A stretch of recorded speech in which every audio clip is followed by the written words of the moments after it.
사무엘서의 중심 인물이 또 한 번 바뀝니다. 처음에는 사무엘 이야기로 시작했다가 이스라엘 초대왕 사울에게로 이야기가 이어지더니 16장부터는 드디어 우리가 잘 아는 다윗이 등장합니다. 오늘 사도행전에서 바울 사도가 선포하면서 하나님이 보신 다윗이 어떤 사람인가를 한 문장으로 축약하는데 22절에 그렇게 기록되어 있습니다. 이새의 아들 다윗을 만나니 내 마음에 맞는 사람이라. 사무엘상 13장에서 그러니까 사울 왕이 블레셋과의 싸움을 앞두고 경거망동하게 스스로 제사를 드려버렸을 때에 그때 하나님이 이렇게 말씀하셨어요. 사무엘상 13장 14절에 왕에게 명령하신 바를 지키지 아니하였으므로 여호와께서 그의 마음에 맞는 사람을 구하여 여호와께서 그를 그 백성의 지도자로 삼으셨느니라. 하나님이 세우시는 사람, 하나님이 함께 하시는 사람, 하나님의 역사에 동참하는 사람은 하나님의 마음에 맞는 사람입니다. 물론 하나님은 필요하다면 당나귀도 사용하시는 분이에요. 하나님은 필요하고 원하신다면 악한 사람을 통해서라도 하나님의 뜻을 이루실 수 있는 분입니다. 그러나 그것은 잠시 잠깐 소모품처럼 도구처럼 쓰이는 것일 뿐이지 하나님의 영광스러운 그 역사에 동참하는 것은 아니죠. 우리가 하나님의 일하심에 동참하려면 하나님의 일이 곧 나에게도 기쁨이 되려면 내가 하나님과 마음이 맞는 사람이어야 합니다. 사울은 거기에서 실패한 것이었어요. 하나님은 그를 이끄셨지만 그에게 성령 체험도 주시고 그에게 기적도 보여주시고 그를 통하여서 하나님이 전투에서 승리케 하는 역사도 보여주셨지만 끝내 사울은 그 마음이 하나님께 나아가지 않았어요. 위기에서 어떤 어려움이 처했을 때에 그는 자기가 아는 대로 자기가 손쉽게 의지할 수 있는 대상에게 도움을 청하고 그 방식으로 자기를 지키려고 했지 하나님께 마음을 열고 하나님께 묻거나 하나님의 인도함을 구하거나 하나님께 자신의 처분을 맡기는 이런 사람이 되지 못했어요. 자, 그러면 오늘 사무엘상 17장을 통해서 과연 사도행전에서 하나님이 내 마음에 맞는 사람이다라고 말한 이 다윗은 어떤 사람이었는가를 좀 보려고 합니다. 16장에 처음 다윗이 등장해서 사무엘로부터 이미 기름 부음을 받습니다. 하나님이 이새의 여러 아들들 중에서 막내였던 다윗을 택하여서 그에게 차기 왕으로 이미 이 기름을 부으셨습니다. 그 상태에서 17장으로 이야기가 이어지면서 17장에 여러분들이 잘 아시는 골리앗이 등장해요. 17장 8절부터 10절까지를 다 같이 한번 읽어보겠습니다. 그가 서서 이스라엘 군대를 향하여 외쳐 이르되 너희가 어찌하여 나와서 전열을 벌였느냐? 나는 블레셋 사람이 아니며 너희는 사울의 신복이 아니냐? 너희는 한 사람을 택하여 내게로 내려보내라. 그가 나와 싸워서 나를 죽이면 우리가 너희의 종이 되겠고 만일 내가 이겨 그를 죽이면 너희가 우리의 종이 되어 우리를 섬길 것이니라. 그 블레셋 사람이 또 이르되 내가 오늘 이스라엘 군대를 모욕하였으니 사람을 보내어 나와 더불어 싸우게 하라 한지라. 성경의 표현들을 하면 무려 키가 3m에 육박하는 거대한 장수였던 골리앗이 이스라엘과의 대치 상황에서 무려 40일 동안 17장 16절에 보면 40일 동안 조석으로 이렇게 되어 있어요. 아침 저녁으로 부지런하게 나타나서 이스라엘을 향해서 이렇게 모욕을 하는 겁니다. 나와 싸울 사람을 내보내라. 이런 걸 전쟁에서 대장전이라고 하죠. 우두머리끼리 맞붙어가지고 이기는 쪽 승패에 승복하는 것. 나와 싸울 사람을 내보내라. 그가 이기면 우리가 너희의 종이 되고 내가 이기면 너희가 우리의 종이 되라. 이러면서 10절의 표현대로 하면 이스라엘의 군대를 모욕하였다. 이렇게 되어 있습니다. 이 상황이 무려 40일이 계속되는 가운데에 다윗은 막내 아들로서 아버지의 심부름 삼아 전장에 투입되어 있는 3명의 형들을 위하여서 먹을 것과 필요한 것들을 가지고 전장에 가게 되어져요. 다윗이 도착했을 때 마침 골리앗이 나와서 이처럼 이스라엘 군대를 모욕하는 이야기를 듣게 됩니다. 자, 그 상황에 다윗을 제외한 40일 동안 골리앗의 그 모욕을 들었던 사람들의 마음이 어떠했는지 먼저 보면 11절을 한번 보세요. 17장 11절에 보면 사울과 온 이스라엘이 블레셋 사람의 이 말을 듣고 놀라 크게 두려워하였다. 24절에도 보시면 이스라엘 모든 사람이 그 사람을 보고 심히 두려워하여 그 앞에서 도망하였다. 이렇게 되어 있어요. 다윗이 뭣도 모르고 전장에 도착해 봤더니 골리앗이라고 하는 어마어마한 사람이 이런저런 모욕적인 말을 내뱉고 있고 이스라엘 아군의 진영에는 무거운 침묵이 큰 두려움이 사기를 떨어뜨리고 있더라는 거예요. 자, 이 상황에서 똑같은 상황에서 놀라운 건 생각하는 방향이 전혀 다릅니다. 그곳에 모여있던 모든 사람들은 이스라엘의 백성이었고 하나님의 백성이었습니다. 그들의 아버지, 할아버지, 또 그 아버지의 할아버지 때부터 여호와 하나님이 어떤 분이었고 출애굽에 어떤 역사가 있었고 광야 40년 동안 하나님이 만나와 메추라기를 어떻게 보내주셨고 가나안 땅을 정복할 때 여호수아를 선두로 해서 어떻게 정복했는지 이런 역사와 전통 무용담을 늘 들었던 사람이었고 매일 안식일 때마다 또 여러 절기 때마다 제사 지내면서 하나님의 법도를 들었던 사람들이 지금 여기 모여 있는 겁니다. 그런데 그들 대다수는 99%는 골리앗을 보면서 심히 놀라고 두려워하였습니다. 18세기에 유행했던 계몽주의의 한 사상 중에 이신론이라고 하는 사상이 있는데 이것은 하나님의 천지 창조까지는 인정을 합니다. 그런데 하나님은 세상을 창조하신 이후에 창조하실 때의 어떤 원리와 법칙을 세워두시고 그 이유는 손을 떼셨다. 이렇게 보는 관점이에요. 이 사상은 그렇기 때문에 하나님의 인간 역사에 하나님의 개입, 하나님의 도우심, 기도했더니 하나님의 응답하셨다 이런 걸 인정하지 않는 거예요. 그런데 마치 지금 이스라엘 백성들의 태도가 그와 유사한 겁니다. 그들은 조상 때부터 하나님이 어떤 분인지 어떤 기적이 있었는지 다 들었지만 지금 자기들이 처한 상황에 하나님이 개입하실 것이다. 이것에 대해서는 전혀 믿지 못하고 있는 거예요. 반면에 다윗은 무엇이라고 하였느냐? 한번 보시겠어요? 26절을 한번 보십시오. 17장의 26절. 다윗이 곁에 서 있는 사람들에게 말하여 이르되 이 블레셋 사람을 죽여 이스라엘의 치욕을 제거하는 사람에게는 어떠한 대우를 하겠느냐? 이 할례받지 않은 블레셋 사람이 누구이기에 살아계시는 하나님의 군대를 모욕하겠느냐? 지금 뭐라고 합니까? 살아계시는 하나님의 군대를 누가 모욕하냐?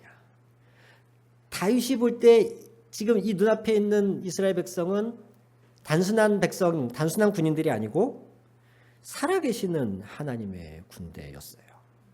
똑같은 고백을 36절에서 사울 왕 앞에 섰을 때에 다윗이 똑같이 말합니다. 주의 종이 사자와 곰도 쳤은즉 살아계시는 하나님의 군대를 모욕한 이 할례받지 않은 블레셋 사람이리까. 똑같은 현장에서 똑같은 대상을 보면서도 생각하는 방향이 전혀 다릅니다. 99%의 백성들은 머리에 담겨있는 그 하나님에 대한 지식이 전혀 그 현장에서 발휘되지 못하고 있지만 다윗에게는 하나님이 단순한 지식이 아니고 과거의 역사가 아니고 살아계신 하나님이었다는 거예요. 아멘. 어떻게 다윗은 이렇게 다른 사람과는 달리 하나님을 살아계신 분으로 고백할 수 있었을까? 그것은 다윗의 일상에 힌트가 있다고 생각합니다. 34절부터 37절까지를 읽겠습니다. 다윗이 사울에게 말하되 주의 종이 아버지의 양을 지킬 때에 사자나 곰이 와서 양떼에서 새끼를 물어가면 내가 따라가서 그것을 치고 그 입에서 새끼를 건져내었고 그것이 일어나 나를 해하고자 하면 내가 그 수염을 잡고 그것을 쳐 죽였나이다.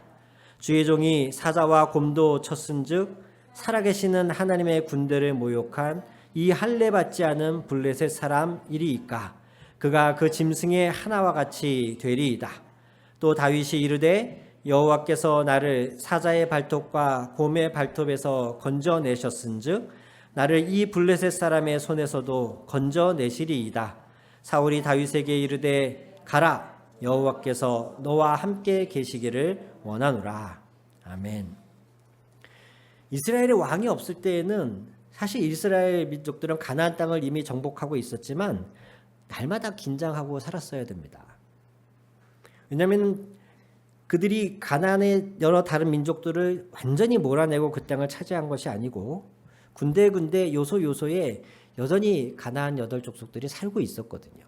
특히나 블레셋 같은 경우는 아주 끈질기게 이스라엘과 대적 관계에 있었거든요.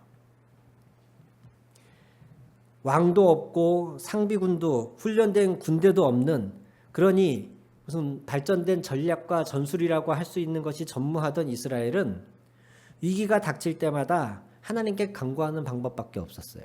그것이 사사기의 기록이지 않습니까? 그게 싫어서 이스라엘은 왕을 달라고 한 거예요. 매번 위기가 닥칠 때마다 하나님이 이번에는 우리를 어떻게 구해 주실까? 이번에는 어떤 사람을 세우셔가지고 또 저 적을 물리칠까? 매번 위기 때마다 백지 상태에서 시작해야 되잖아요. 이스라엘이 거기에 지쳐서 왕을 구한 것인데, 그래서 하나님이 왕을 주셨고 이제 군대가 소집되었고 그들이 훈련받은 군인이 되었잖아요. 이렇게 되자 이스라엘은 점점 하나님을 의지하는 법을 잊어갑니다. 그 전까지 적이 침략해 올 때마다 아무것도 없는 상태에서 적과 싸워야 했던 이스라엘은 매 순간 기도하고 매 순간 하나님의 인도를 구할 수밖에 없었겠죠. 그런데 지금은 이스라엘은 적이 쳐들어와 사울왕 있는데 블레셋도 침략했어? 군대가 있는데 이러면서 점점 그들은 일상에서 하나님을 구하고 찾는 법을 잊어버린 채 그저 풍요를 약속해주는 바알에 관심이 가기 시작하고 아스타롯에 관심이 가기 시작하는 거예요. 반면에 다윗은 양을 지키는 평범한 일상 속에서 그는 늘 하나님의 인도와 도우심을 구하며 살았습니다. 우리가 잘 아는, 우리에게 아주 큰 위로와 은혜가 되는 시편 23편만 해도 여호와는 나의 목자시니 내게 부족함이 없으리로다. 이것이 그냥 나온 고백이겠어요? 그가 실제로 양을 치면서 다녀보았더니 정말 그분이 나를 쉴만한 물가로 인도하신다. 그가 나를 푸른 초장으로 인도하시더라. 낮의 해와 밤의 달도 나를 상치 못하리. 이걸 다윗은 매일 아무도 없는 곳에서 수많은 양떼를 돌보면서 경험한 거예요. 그 와중에 어떤 때는 특별한 위협이 닥치죠. 짐승들이, 맹수들이 양을 약탈해 가려고 오는 거예요. 그럴 때마다 다윗은 어떻게 할까? 도망갈까? 숨을까? 양 한 마리를 희생하고 나를 살릴까? 이런 고민이 저는 처음에는 분명히 있었을 거라고 생각해요. 그러다가 어느 시점에서부터 그가 용기를 내기 시작했겠죠. 양을 약탈하려고 하는 이런 맹수들과의 싸움에서 물러서지 않고 그가 임했을 때에 하나님이 자기를 지켜주시더라. 이게 경험이 된 거예요.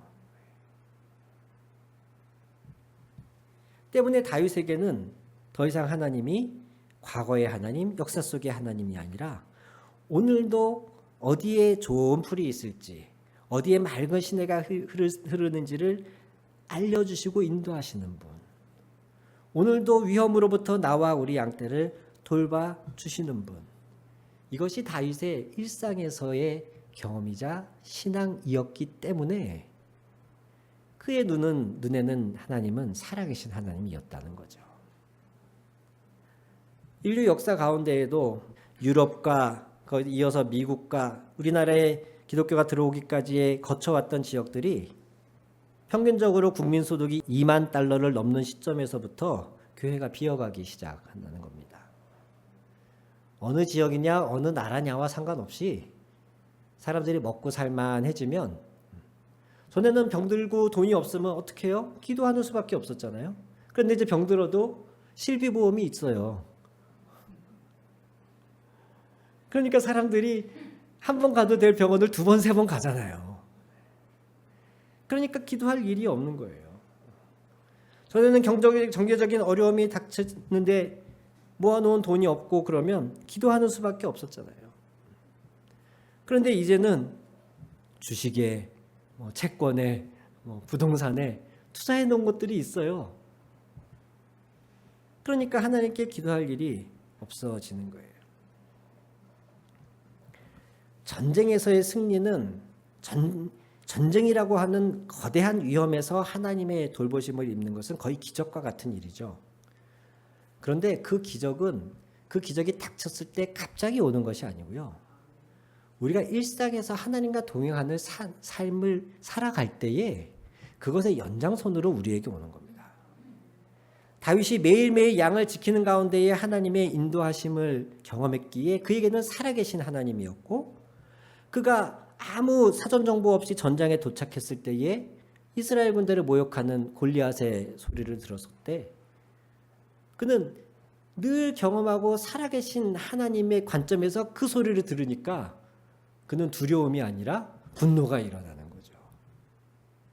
평소에 하나님과의 그런 동행의 경험이 없었다면 다윗도 골리앗을 보고 그 위엄과 풍채 앞에서 주눅이 들었을 거예요. 그런데 다윗 안에는 남들에게는 없던 매일의 삶 속에서 자기를 지켜주신 살아계신 하나님이 있었다는 것이죠. 다윗 안에 하나님이 흡족해 하셨을, 하나님의 마음에 합하게 보셨을 또 하나의 것은, 이 상황에서 다윗은 자신의 역할에 포커스를 맞춥니다. 이게 무슨 얘기냐면 사울 왕을 비난하지 않아요. 다른 군대 장관들을 조롱하지 않아요. 아니, 당신들은 그런 훌륭한 무기를 들고서 남들에게 없는 좋은 갑옷을 입고서 도대체 뭐 하는 겁니까? 하루 이틀도 아니고 40일 동안 골리앗이 저렇게 살아계신 하나님의 군대를 모욕하는데 당신들 왜 그 자리에 앉아 있는 겁니까? 그러고도 왕입니까? 그러고도 장관입니까? 그러고도 군인입니까? 이렇게 비난하지 않아요. 충분히 비난받을 만 하잖아요. 그런데 하나님의 군대를 모욕하는 소리를 들었을 때에 그 안에서 일어난 분노는 같은 편에, 같은 민족의, 같은 하나님 백성의 연약함을 공격하는 데에 그 분노를 쓰지 않고 자신이 해야 될 일이 무엇인가에 모든 에너지를 집중합니다. 그래서 다른 사람들은 다 두려움에 한 발자국씩 물러났지만 다윗은 앞으로 나아가는 거예요. 우리 안에도 교회를 더 사랑하는 마음이 있었으면 좋겠습니다. 단지 내가 속한 이 지역교회 개교회만을 의미하는 것이 아니고요. 머리이신 그리스도를 섬기는 우리 모든 하나님의 백성들을 사랑하는 마음이 있었으면 좋겠어요. 때로는 교회 활동만 열심히 하지 인간이 덜 된 그런 사람도 우리 안에 있죠. 자기의 사리 사욕이나 자신의 만족감을 위해서 교회 직분을 이용하는 사람들도 있고, 교회가 규모가 커지면 커질수록 점점 교회 안에도 권력이 생기면서 다툼이 끊이지 않고, 교회에서의 모습과 가정이나 사회에서의 모습이 전혀 다른 가면 쓰고 사는 이런 이중적인 교인들도 교회에 있습니다. 이런 사람들 때문에 상처받고 교회를 떠나는 사람들이 꽤 있습니다. 그들이 받은 상처에 대해서는 100% 공감합니다. 그러나 그럼에도 불구하고 우리는 하나님의 교회를 품고 사랑해야 합니다. 그러면서 우리의 시선은, 우리의 초점은 그 잘못하고 아직도 부족한 수준 미달인 그 성도를 향해서 공격하는 데에 우리의 관심과 에너지를 쓸 것이 아니고, 우리가 이거밖에 안 되는데 우리가 이 모습이 하나님께 영광을 돌리지 못하고 오히려 하나님을 모욕하는 이러한 모습이 우리 안에 있는데, 그럼 나는 뭘 해야 되지? 그럼 나는 하나님이 사랑하시는 이 교회를 위해서, 사랑하시지만 이렇게 못난 교회를 위해서 그럼 난 뭘 해야 되지? 이렇게 묻는 저와 여러분이 되기를 원합니다. 다윗은 겁먹어서 뒤로 물러나는 다른 군인들을 욕하고 비방하는 데 에너지 쓰지 않고 그 상황의 원흉인 골리앗과 싸우기 위해서 한 걸음 더 나아갔던 것이에요. 마지막으로 세 번째는, 그렇게 하나님의 교회를 위해서, 하나님의 이름, 모욕받는 이름을 위해서 무엇인가를 하고자 할 때에 다윗은 타인과 비교하거나 타인의 방식으로 세상이 인정해주고 세상에서 효과가 있다고 하는 방식으로 그것을 하려 하지 않고, 그가 늘 하나님과 동행했던 방식을 취합니다. 타인과 자신을 비교하지 않습니다. 38절에서 40절 말씀에 이렇게 되어 있어요. 이에 사울이 자기 군복을 다윗에게 입히고 노투구를 그의 머리에 씌우고 또 그에게 갑옷을 입히매, 다윗이 칼을 군복 위에 차고는 익숙하지 못하므로 시험적으로 걸어보다가 사울에게 말하되 익숙하지 못하니 이것을 입고 가지 못하겠나이다 하고 곧 벗고 손에 막대기를 가지고 시내에서 매끄러운 돌 5을 골라서 자기 목자의 제구 곧 주머니에 넣고 손에 물매를 가지고 블레셋 사람에게로 나아가니라. 아멘. 굉장히 오래전의 이야기인데, 한 후배가 전도사를 이제 처음 나가게 됐을 때, 청년 담당 전도사로 다른 교회에 부임하게 됐을 때 고민도 많고 두렵기도 하고 그런 이야기들을 쭉 나눈 적이 있었어요. 그 친구의 연약함, 그 친구가 힘들어하는 건 그거예요. 자기는 다른 그 훌륭한 목사님, 전도사님들처럼 막 하루에 막 3시간씩 기도하고 청년들 모아가지고 막 철야하면서 뜨겁게 통성으로 기도하고 이런 걸 못하겠다는 거예요. 그리고 자기는 노는 거 좋아하고 으쌰으쌰 하는 거 이런 걸 좋아하지, 잘 성경을 분석해서 그 안에 말씀들을 잘 가르치고 이런 거 잘 자기는 자신이 없다는 거예요. 기도도 잘 못하지, 말씀을 그렇게 잘 연구해서 가르치는 것도 못하지, 이런데 내가 무슨 전도사 사역을 할 수 있을까? 자기는 그게 너무 고민이 되고 부담이 된다 그러는 거예요. 그때 이 말씀이 뭐 이런저런 얘기를 하는 가운데 이 말씀이 생각나서 제가 그런 얘기를 해드렸어요. 다윗도 전쟁에 나갈 때, 골리앗과 싸우러 나갈 때 남들이 쓰는 방법, 남들이 가지고 싸우던 무기 가지고 해버리니까 잘 안 되더라. 자기한테 가장 익숙하고 편안한 평소에 들고 다니던 무기들, 돌멩이, 막대기 이런 걸 들고 골리앗과 싸웠다. 너도 뭐 잘하는 거 있지 않냐. 그 얘기를 듣고 한참 고민하더니 나중에 교회 사역을 어떻게 하나 얘기를 들을 기회가 있었는데, 성도 청년들 데리고서 성극부를 만들었대요. 그 친구가 활발하고 사람들하고 어울리는 것도 좋아하고 연기, 연극 이런 걸 되게 좋아했었어가지고 그런 동아리 활동들을 많이 했었거든요. 그래서 자기가 부임한 교회에서 얼마 지나지 않아 성극부를 만들어서 그 청년들을 성극으로 훈련시키면서 같이 전도사 사역을 아주 잘 했다는 이야기를 나중에 들었어요. 모든 전도사들이 다 기도만 열심히 하고 말씀만 열심히 전하는 것, 그거 하나님이 기뻐하지 않습니다. 모든 교회들이 뭐 어떤 교회 하나가 성장했다 그러면 그 교회에 몰려가가지고 이 교회는 어떻게 교회를 성장시켰나 그래서 거기서 배우고 그 프로그램 복사해서 자기네 교회에 갖다가 붙이기 하고 이렇게 해서 다 그 교회처럼 성장하기를 바라는 것, 그거 하나님이 기뻐하시는 것 아닙니다. 주님께 헌신되고 주님을 사랑하는 마음은 다 동일하겠지만 그것을 표현하고 그것을 드러내는 방식은 하나님이 저마다에게 주신 다 다른 방법들이 있어요. 나 개인에서부터 우리가 속한 이 개개의 지역 교회 또는 나라와 나라, 사회와 사회 안에서 저마다의 다 그 다름이 하나님께 쓰임 받아야 그 서로의 다름이 다 제대로 쓰임 받고 제대로 세워져야 전체 하나님의 교회는 온전히 세워지는 것이라고 믿습니다. 다윗이 사울이 억지로 입혀주는 무기들을 갑옷들을 차고 입어봤지만 그것이 자기와 동행하시는 하나님을 나타내시는 방법과 맞지 않다고 생각되었을 때에 그것을 과감히 내려놨던 것처럼 여러분도 소수가 되는 것을 두려워하지 마세요. 남들이 다 하는 것처럼 그렇게 해야 안심이 되는 게 우리 인간의 마음이긴 하거든요. 이 길이 옳은 길인지는 잘 몰라도 많은 사람이 가고 있으면 어때요? 좀 안심되지 않으세요? 여러분 조금 창피한 일도 길거리에서 나 혼자 하려 그러면 되게 창피한데요.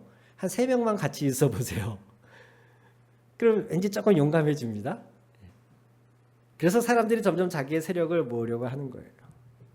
그러다 보니 남들이 맞다고 남들이 좋다고 하는 방법에 우리도 의지하고 의존하려고 하는 생각이 생길 수가 있는데 우리는 그런 것들을 좀 내려놓고 나라는 사람, 우리가 속한 교회, 우리의 가정, 내가 처한 환경 그것에 맞는 그것을 위한 하나님의 인도를 구해야 할 줄로 믿습니다. 그것이 남들의 눈에 어떻게 보이든 상관없이. 앞으로 더 다윗에 관하여 볼 이야기가 많지만 오늘 3가지만 정리해 보면 이렇습니다. 어떻게 다윗이 하나님 마음에 합한 사람이었는가? 다윗은 첫째로 그의 평범한 일상 속에 하나님과 동행하여서 살아계신 하나님을 향한 믿는 마음이 있었던 사람이었어요. 다윗 안에는 하나님이 살아계신 분이었어요. 그리고 그는 이스라엘 공동체를 교회의 연약함을 눈으로 보았음에도 불구하고 그래서 비난하거나 비판하는 데에 에너지를 쓰지 않고 자신의 역할을 더 충실히 찾는 데에 집중했던 사람이었어요.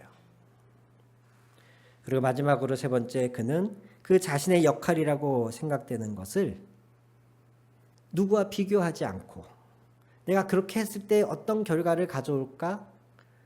그것을 염려하지 않고 그저 하나님이 자신과 함께 해준 그것에 근거해서 남들의 평가나 비교에 연연하지 않고 자신의 길을 갔던 사람이었어요. 그렇기에 그는 하나님이 기뻐하시고 그 마음의 2번째 왕으로 세우시기에 합당한 사람이 될 수 있었던 겁니다. 잠언 25장 13절에 그런 말씀이 있습니다. 충성된 사자는 그를 보낸 이에게 마치 추수하는 날의 얼음 냉수 같아서 능히 그 주인의 마음을 시원하게 하느니라. 추수하는 날 땀 뻘뻘 흘려서 열심히 일한 그날에 딱 주어지는 한 사발의 얼음 냉수 같아서 그 주인의 마음을 시원하게 하느니라. 오늘 저와 여러분이 이 다윗의 모습 안에 우리가 가야 될 길, 우리의 마음의 태도를 본받아서 주님의 마음을 시원케 해드리는 하나님의 자녀 되기를 주님 이름으로 축원합니다. 아멘. 기도하시겠습니다.